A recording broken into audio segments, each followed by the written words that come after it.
NASH, mais aussi maladie du soda ou maladie du foie gras humain. Qu'est-ce que c'est? On en parle tout de suite avec mes invités.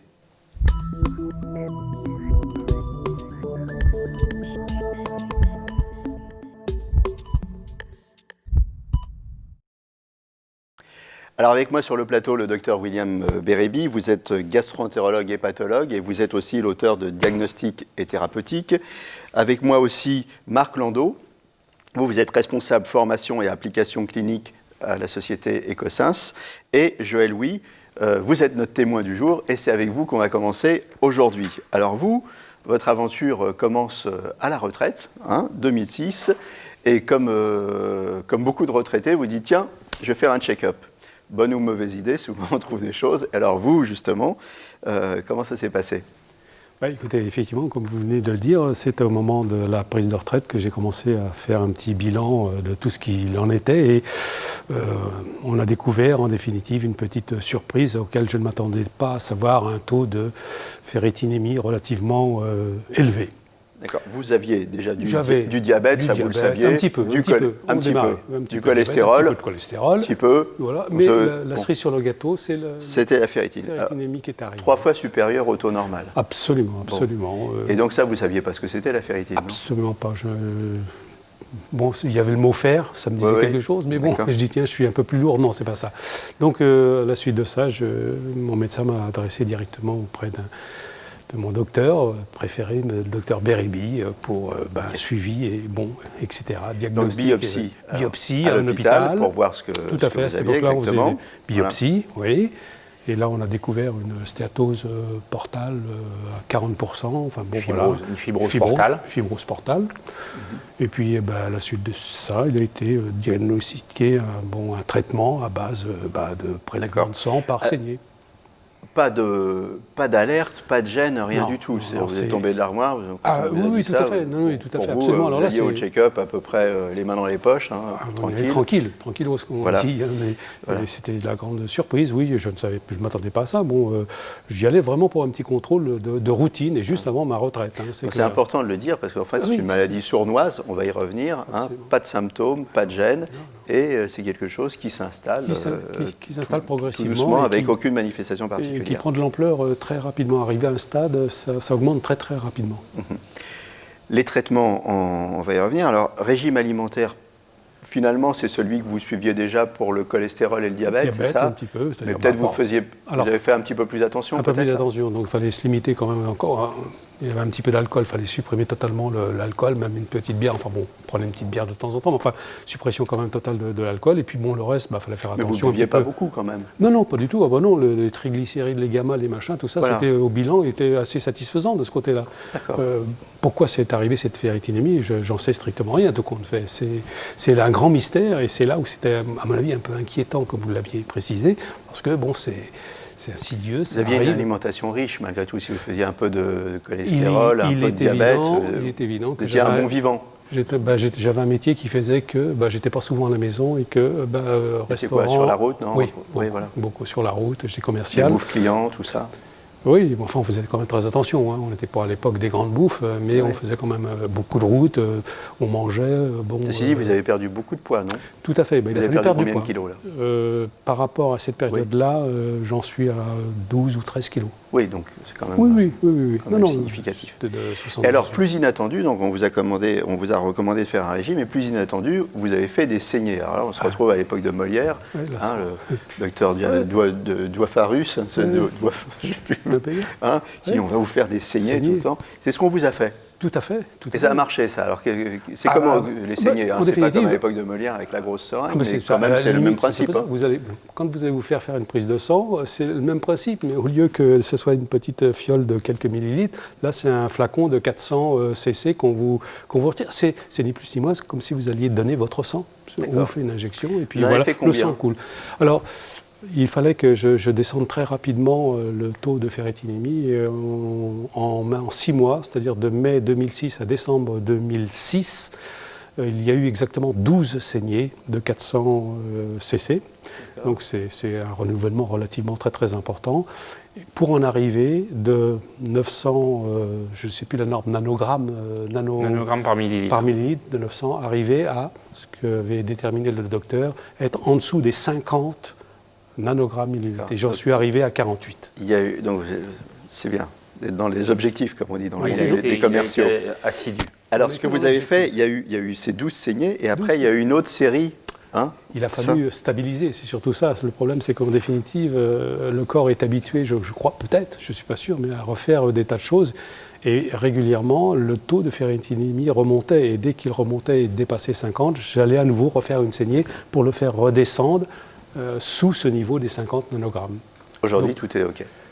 Aujourd'hui, tout est OK. Vous avez une visite de contrôle bientôt, hein, d'après ce que j'ai compris. On va voir si tout est OK. Le mois prochain.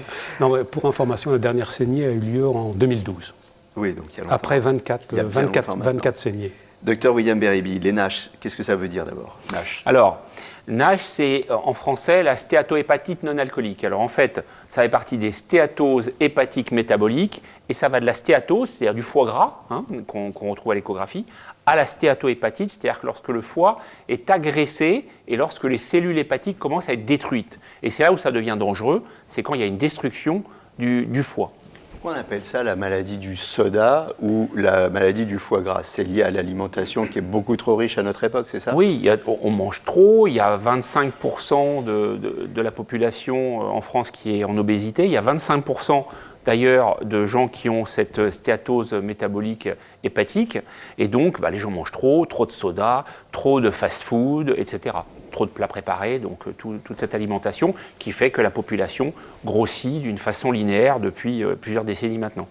Ça touche qui principalement? Alors on a compris que c'est les gens qui n'avaient pas une hygiène de vie fantastique au niveau de l'alimentation. Il faut faire attention quand on a du diabète, par exemple, ça peut être un signe précurseur.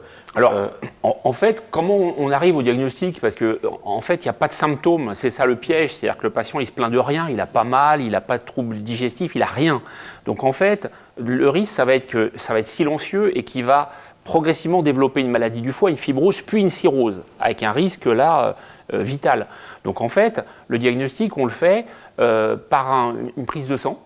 Donc on fait l'indice de HOMA qui détermine l'insulinorésistance. L'insulinorésistance, c'est le mécanisme qui va aboutir au développement de cette maladie-là. Ça peut être un syndrome métabolique, donc on va trouver chez un patient une hypertension artérielle, une glycémie élevée ou un diabète, comme vous le disiez, un taux de triglycérides élevé, etc. Donc ça, c'est la définition du syndrome métabolique.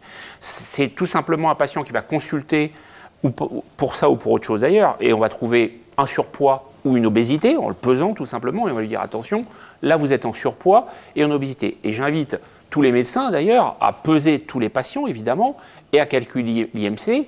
Et lorsque l'IMC est élevé, donc au-dessus de 25 ou de 30 pour l'obésité, de faire un bilan hépatique, donc prise de sang avec dosage des transaminases. Et bien penser donc à cette ferritine. Hein, Bien sûr, donc ça fait partie du bilan hépatique dans le cadre d'un surpoids. On fait les enzymes hépatiques, on fait le fer sérique, la ferritine, cholestérol, triglycérides, uricémie, etc. Moyen de détection, donc le bilan sanguin, et aussi on a d'autres moyens d'investigation à notre disposition. Marc Landau. Alors effectivement, aujourd'hui, on a le FibroScan à disposition. Donc le FibroScan, c'est la machine qu'on a aujourd'hui sur le plateau. C'est un dispositif en fait qui est connecté à une sonde que vous voyez là. Une sonde qu'on voit ici. Hein. C'est un appareil, donc du coup un examen non invasif. On place la sonde du côté droit, du coup au niveau du foie, entre les côtes. Et du coup, le fil, je peux. Allez-y. Et du coup, on aboutit à un examen qui nous donne la rigidité du foie, la rigidité hépatique, qui va, elle, être corrélée à la fibrose. D'accord. Voilà, donc ça permet un dépistage et après un suivi des maladies du foie. Rigidité du foie, donc ça veut dire qu'en fait, comment ça fonctionne? Vous envoyez des ondes. Exactement. Hein, et puis, suivant le retour des ondes, ça va vous donner une indication sur la rigidité. Et la rigidité, ça va vous donner une indication sur la sévérité. Donc c'est un résultat en kilopascal en fait. La norme, c'est en dessous de 7,5 kPa. Et lorsque c'est au-dessus, ça détermine une fibrose, voire une cirrhose, si on est au-dessus de 14,5 kPa, pour être précis. Donc ça va donner une information capitale, puisque le but dans ces pathologies-là, ça va être de savoir si le patient Où on en est, à quel stade? Où Voilà. on en est, entre la graisse dans le foie. Donc la graisse dans le foie, c'est une échographie, on passe la sonde, on voit que le foie est gras. Okay, si les transaminases sont normales, la ferritine normale, le fibroscan, il va nous dire s'il y a de la fibrose. Il y a une prise de sang également, donc un test non invasif, fibrotest, fibromètre, etc. Il y en a une liste importante. Et donc ça, donc le fibroscan plus la prise de sang, ça va nous dire si le patient a de la fibrose et donc s'il a un risque de cirrhose. C'est fiable, ça? Vous n'allez pas me dire le contraire, Marc, mais c'est fiable. Écoutez, aujourd'hui, le fibroscan est quand même massivement utilisé. Il est particulièrement il est utilisé pour le suivi des maladies. Il est très bon pour détecter justement la cirrhose. Les performances cliniques sont aujourd'hui reconnues. Et on peut l'utiliser, voilà, comme on l'a dit, pour le diagnostic et puis le suivi. C'est les hôpitaux ou alors les médecins sont les Hôpitaux gastro-entéros non, les hôpitaux et, et certains centres de radiologie. D'accord. Ok. En libéraux. Les traitements. Alors, il faut dire une chose, c'est que la biopsie du foie qu'a eu M. Houy, on n'en fait plus beaucoup en réalité. Donc, dans ce cadre-là, ce qu'il faut savoir, c'est que... Ça remplace les biopsies. Enfin, alors, c'est ce que je voulais dire. Ça va permettre de quantifier la fibrose. Donc, on fait moins recours systématiquement à la biopsie du foie. On fait la biopsie dans cette situation-là quand, au fibroscan et sur la prise de sang, on a des arguments qui nous disent qu'il y a une cirrhose. Alors, comme la cirrhose, c'est un diagnostic histologique, en fait, c'est-à-dire c'est la biopsie et l'analyse au microscope. Donc, on doit avoir une certitude.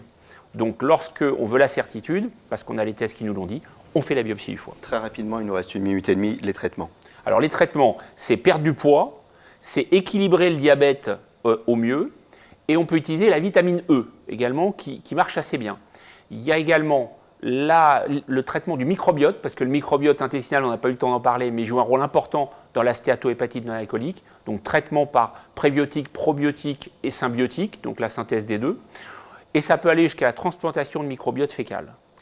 Et oui. Dans les cas les plus graves, lorsqu'il y a une maladie du foie évolutive, on peut être amené à opérer, donc à faire une chirurgie bariatrique. D'accord. Ce qui est important de dire, et c'est pour ça qu'on vous a invité, c'est que le NASH, c'est pas forcément, ça débouche pas forcément sur une cirrhose et un cancer, si c'est pris à temps. Voilà. C'est ça, parce que là, aujourd'hui, vous allez bien. Voilà, donc Monsieur Houy est l'exemple même de ce qu'il faut faire, si je puis dire, c'est-à-dire qu'il avait un diabète, une stéatohépatite non alcoolique.